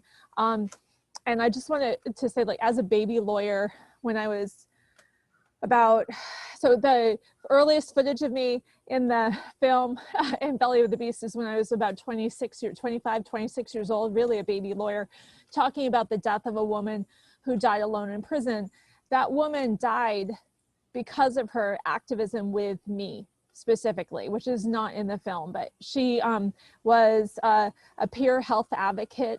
She had reached out and connected to me as well as to medical providers and had created a whole network of getting medical information to empower her peers underground in prison, which was having people then advocating for things and demanding better care from the prison medical staff. And she died because the chief medical officer at that prison was so sick of her doing that, that he shipped her out to another institution, made up allegations that she had tuberculosis just so that she would be isolated and put in another prison where there was a tuberculosis isolation unit. He didn't transfer her medical records with her, and she was then mandated to receive tuberculosis medications, but she actually had acute liver disease. So getting that medication pushed her into liver failure, and she died alone. So she literally died because of her activism with me. And I, as a lawyer, represented her family in a successful wrongful death suit, but she was dead, right? And that sends, enormous chilling effects to other activists in prison who I wanted to then collaborate with, obviously, right? And it was an incredibly pivotal moment in my life because it forced me to push myself to think about how can I be most transparent with people inside, but not promising safety when I can't offer it, and how to really make sure people inside understood that I was going to let them take the risks that they wanted to take and try my hardest not to push people to take risks that they couldn't take, right? So empowerment is so important. And so we have to constantly ask those questions. What is justice to folks that were working as activists, not directly in this situation? How can they lead it? And also, what are the strategies for maintaining safety and dignity within that process? Thank you very much for that response and that reminder of safety and working in a movement and alliance building. Other questions? We have about 13 minutes left. Are there any questions from the audience members?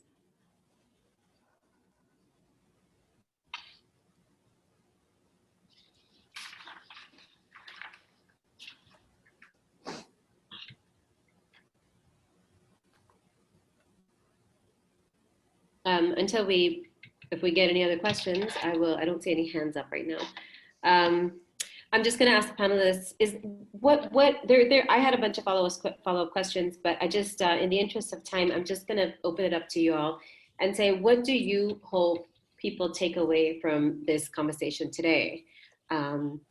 Or if there's anything that you didn't get a chance to say in your allotted time, this would be the time to feel free. Anybody could begin if you'd like.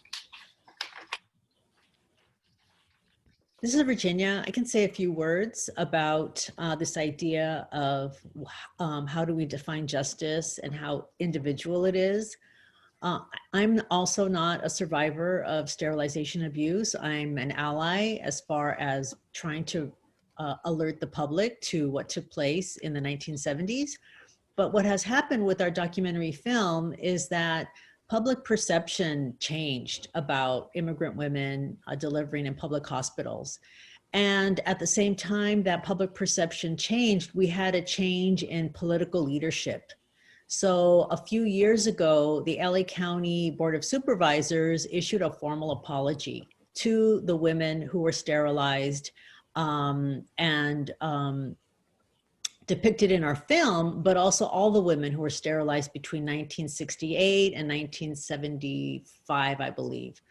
And this formal apology was very important to the survivors that we interviewed, because it was the first time that it was acknowledged something was done to them. What we learned by interviewing the survivors was that they felt shame that they didn't understand the language that was being spoken, that they didn't understand the terminology.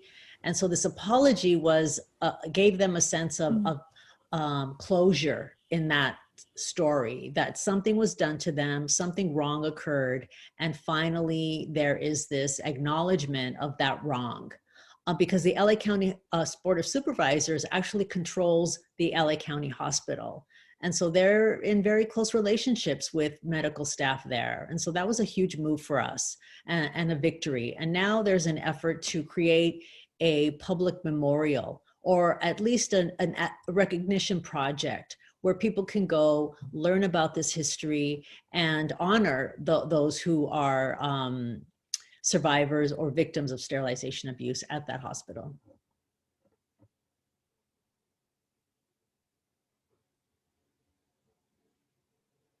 Yeah, I can go next. I think, you know, as an organizer, I really would ask all of you to find ways to get involved on how, you know, to support all of the efforts that are taking place to abolish all of these institutions that have caused so much harm to our communities and continue to cause harm.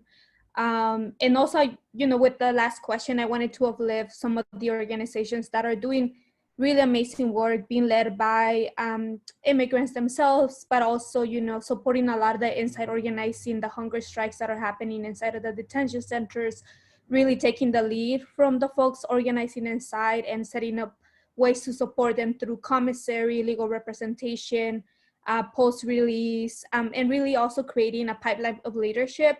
So here in California, a lot of the organizations that are doing a lot of that work is CJA, ICIJ, who are part of the California Dignity Not Detention Coalition, the Facebook link that I share if you want to follow that page and get connected to a lot of the efforts that are taking place in California, or folks like La Resistencia, So for us at DWN, it's very key to have all of those folks be part of our strategy and to really uplift everything that's happening, all their fights locally, and also how do we thread all of that in a national fight.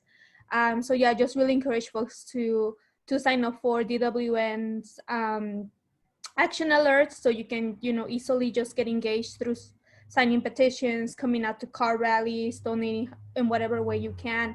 And like Ale said, also donating to her Keep Ale Free campaign. I think that's so important to really support those folks that have been the most directly impacted in in fighting for their rights, and just like Ale leading all of this incredible work in Arizona, right? So yeah.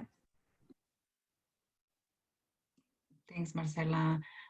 Yeah, I just wanted to add, I mean, I feel really strongly that young people already come as abolitionists, young people already come with like, what's going on, this is not working, right? And I think that it's just about keeping yourself with like-minded people, keeping yourself active. There's always some mutual aid that needs to happen, right? There's somewhere to just get connected and organized. And I think the biggest thing that brings me joy through all these atrocities and terrorist actions, seriously, is the cultural work, the relational work that we're doing, right? Getting to know one another, just relearning your own trauma, your own shame, reflecting, whatever it is, but just literally transforming yourself through the service of this work, right? And you have to hunt this information down, because it's not given to us, right? It's not our right, right? It was only some white men's right at some point, right? And I think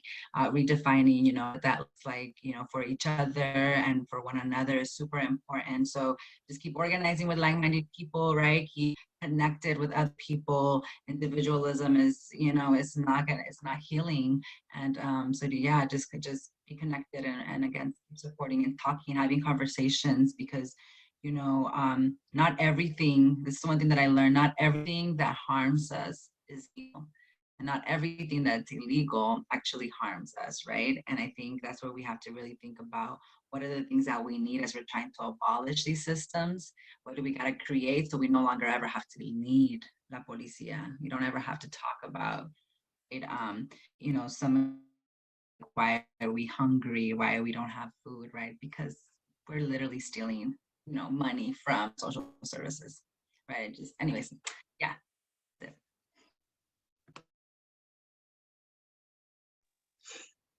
Hello, everyone. I'm gonna turn it off. So hello, everyone. I'm going to just say this is that what I want everyone to take away, especially those of people of color, whether you be immigrants, indigenous, African American, Latino, wherever, it's the issue of, I'm saying, we over these centuries and over time, we have been repeatedly I just want to say the word fucked. We have been repeatedly fucked based on the fact that we have trusted the institutions, whether if they're medical, whether if it's judicial, in order to be fair and equal to us. And then time and time again, it has shown that it's not. And so it has to be a point where we take our education, we take our medical care, we take our safety into our own hands. And so that's what in LA, I know that in the African American community, I know there's a lot of different, with the Latinx community, there's a lot of different organizations, but within the African American community, in which I'm speaking about right now, we have Black Women for Wellness.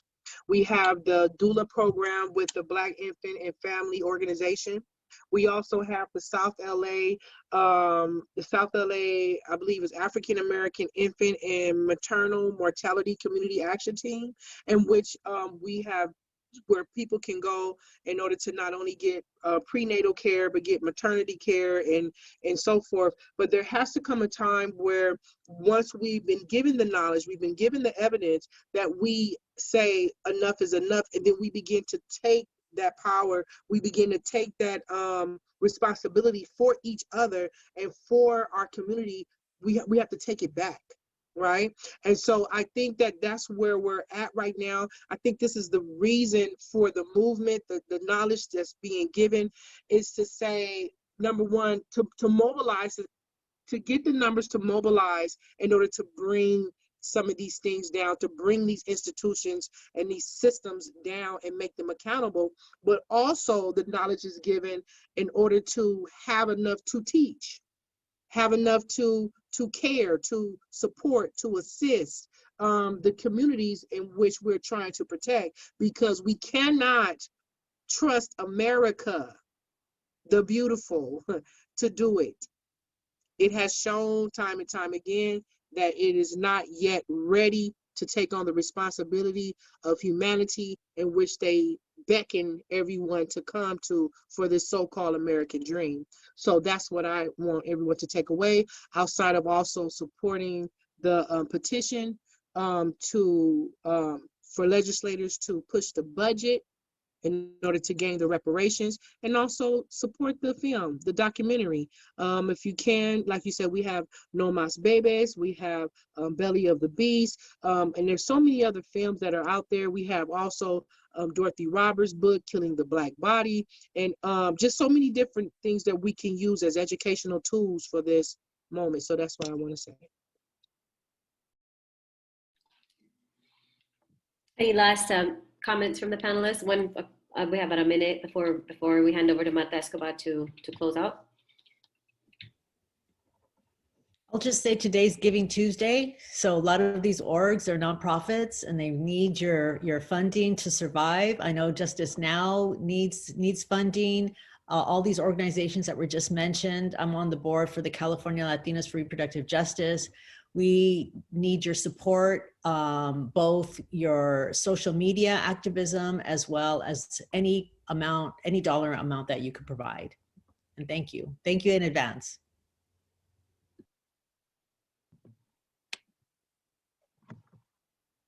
Thank you, Virginia.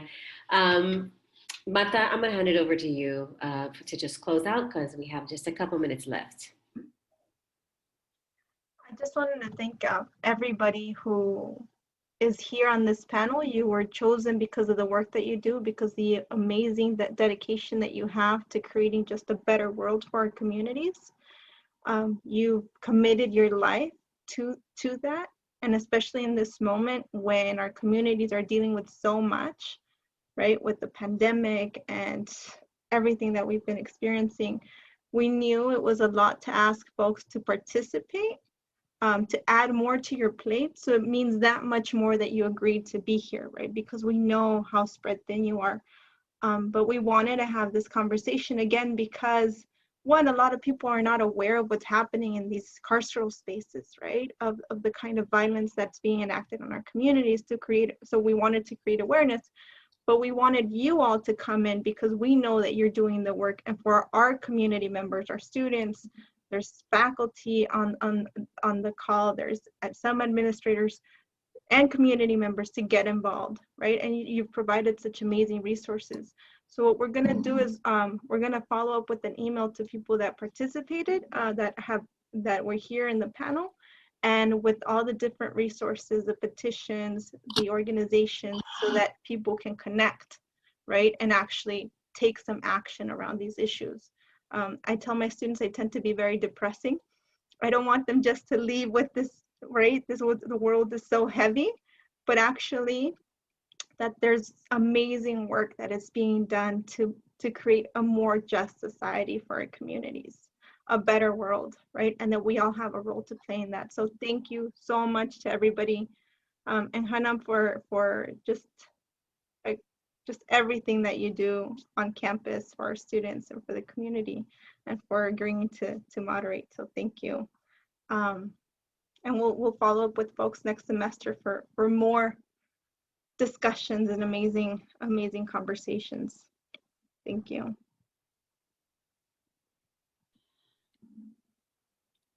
Thank you, everybody. Bye.